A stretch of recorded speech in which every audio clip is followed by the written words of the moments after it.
В столице Ингушетии вот уже с 2023 года ведется масштабное строительство объекта, призванное стать новым культурным сердцем региона – Государственной филармонии. Этот проект является не просто амбициозным архитектурным замыслом, но и стратегически важной инвестицией в культурное развитие республики, поддержку и продвижение музыкального искусства. Необходимость в новом здании обусловлена не только стремлением к развитию, но и относительно неудовлетворительными условиями существующей старой филармонии, которая не совсем соответствует современным требованиям к учреждениям культуры.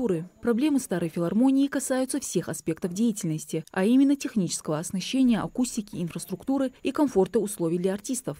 Это арендуемое помещение, оно абсолютно не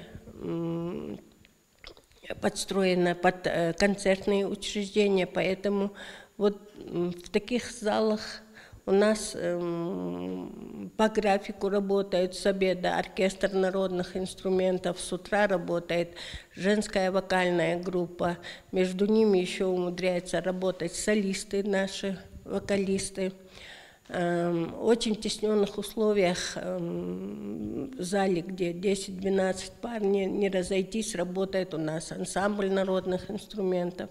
Новая филармония призвана стать центром притяжения для исполнителей, композиторов и ценителей искусства, обеспечивая достойные условия для проведения концертов, фестивалей и образовательных программ. Она будет способствовать сохранению и развитию национальных музыкальных традиций, а также интеграции республики в общероссийское и мировое культурное пространство. Возведение объекта началось благодаря федеральной программе «Семейные ценности и инфраструктура культуры». Заказчиком выступило Министерство строительства республики. Сегодня площадка в Магасе представляет собой активную зону работ, где уже видны очертания будущего здания. У нас ведутся работы по устройству пожарного резервуара, основания пожарного резервуара.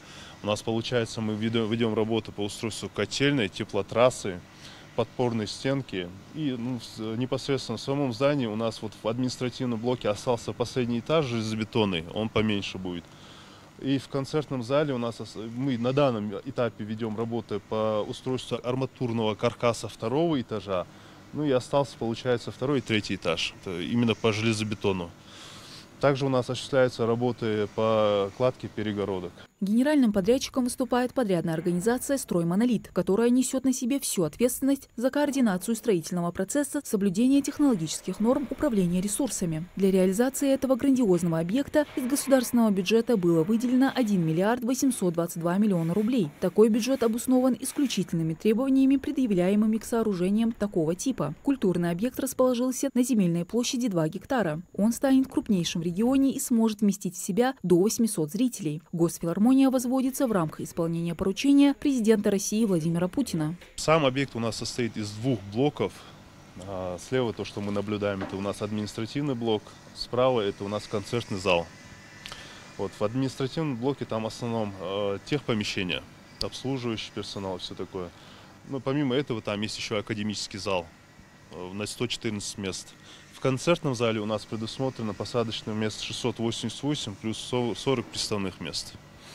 Вот. Всего общая площадь самого здания 8 тысяч квадратных метров. Особое внимание уделяется контролю за ходом строительных работ. Специалисты на постоянной основе проводят мониторинг каждого этапа строительства, проверяя соответствие проектной документации, качество используемых материалов, соблюдение технологий и нормативов, а также сроки выполнения работ. У нас есть инспектор строительного контроля, который осуществляет строительный контроль, выявляет нарушения, направляет их подрядчику и заказчику.